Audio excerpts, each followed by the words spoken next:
Hello and welcome back to the course on Introduction to Solid State Physics.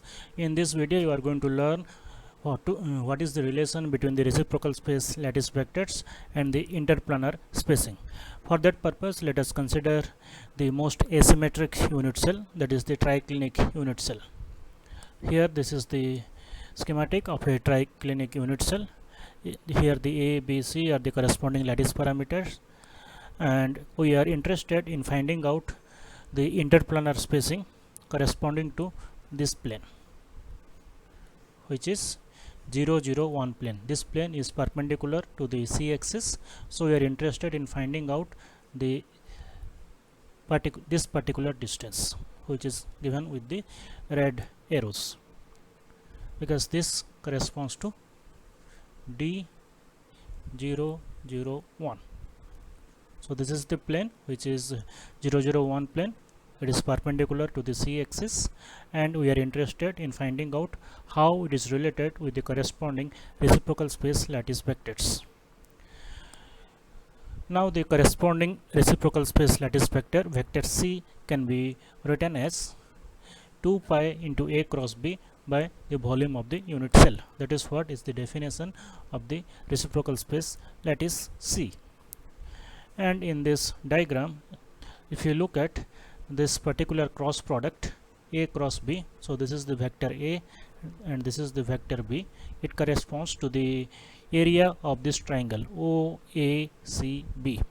So A cross B gives us the area of this triangle OACB, and naturally V is the volume of the unit cell. Now, how to obtain the volume of the unit cell? So the volume of the unit cell will be area of this base. Base is OACB and the corresponding perpendicular height. So this is the perpendicular height, and this line is parallel to this particular vector C, and this distance OD is the height of this particular structure. We know that the vector C is also directed perpendicular to the plane containing A and B. So we are interested in finding out the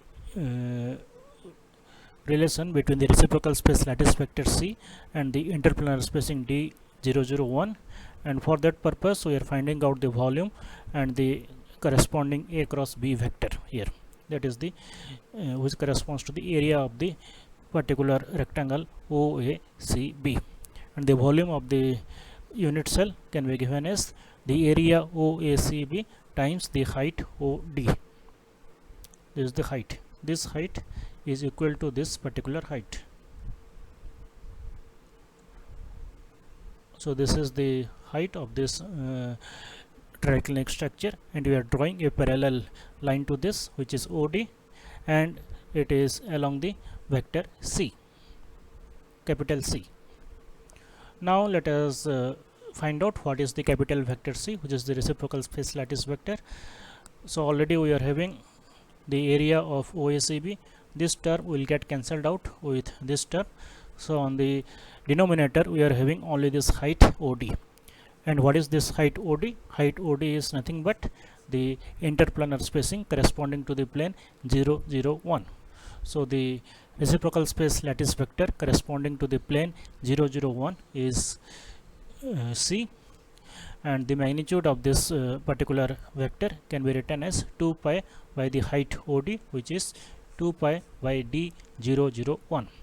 In the same way, we can prove that the magnitude of the reciprocal space lattice vectors B and A are equal to, so here it is for B it is 2 pi by D 0, 1, 0.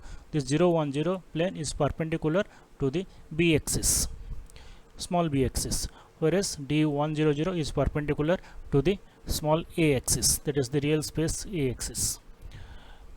So this is how magnitude of C is equal to 2 pi by D 0, 0, 1. Magnitude of capital B is equal to 2 pi by D 0, 1, 0, and magnitude of capital A is equal to 2 pi by D 1, 0, 0. And we know that in general the vector G, the reciprocal space, can be written as HA plus KB plus LC. So we can combine these three results. I can write in general that the magnitude of the reciprocal space lattice vector can be written as 2 pi by d hkl, where hkl are the Miller indices corresponding to a particular plane. In fact, it can be proved that the reciprocal space lattice vector is perpendicular to the hkl plane. So let us do that.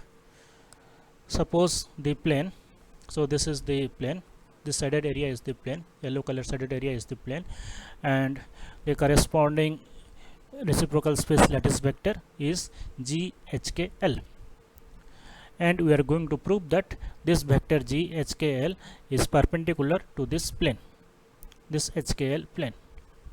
So from the definition of the Miller indices, we know that the intercept of this HKL plane on this axis A will be this distance, that is OP, that is A by H. So this distance is going to give us the intercept of this HKL plane on the A axis. Similarly, for the B and C axis, it will be OQ and OR respectively. So that is B by K and C by L. That is how we define the Miller indices. So let us write it. So OP, we can write it as we are denoting it as the vector U. So the vector OP is the vector U.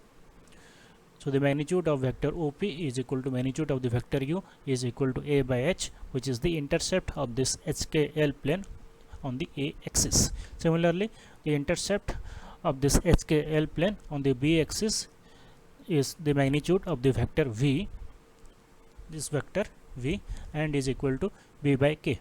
Similarly, OR is equal to C by L. In order to prove that this GKL vector, which is the reciprocal space lattice vector, is perpendicular to this plane, what we can do is that let us look at the three sides of this vector of this particular plane.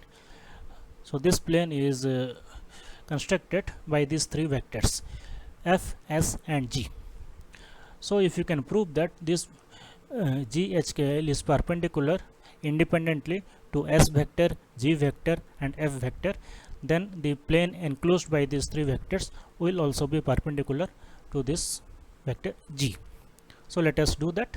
So let us first try to prove that vector G is perpendicular to the vector S. So for that, let us express this vector S in terms of vector U and vector V. We know that U plus S is equal to V. From the vector addition formula, U plus S will be equal to this vector V. So this is the vector V. U plus S will be equal to vector V. And now we can write it. This vector U can be written as vector A by H, and this is the S vector, and the vector V can be written as vector B by K. So the vector S will be B by K minus A by H. In order to prove that two vectors are perpendicular to each other, it is sufficient to prove that the dot product of these two vectors is 0. So what will be G dot S? G is HA plus KB plus LC. So G dot S will be 2 pi minus 2 pi, because here when we take the dot product we will get a term B small b dot capital B, and here we will get small a dot capital A. Rest of the terms will be 0, and we know that both this term is 2 pi, and since there is a negative sign here, so both these 2 pi will get cancelled and G dot S will be equal to 0. That means the vector GHKL is perpendicular to the vector S. The vector S is what? It is one of the sides of the plane HKL. Similarly, it can be proved that the vector G is perpendicular to the vector G and vector F. So we can prove that the vector G is perpendicular to all the three vectors, that is S, G and F, which constitute the plane HKL. So the GHKL vector is perpendicular to the HKL plane. So this is the way we can show that the reciprocal space lattice vector GHKL, where HKL are the Miller indices, is perpendicular to the plane HKL.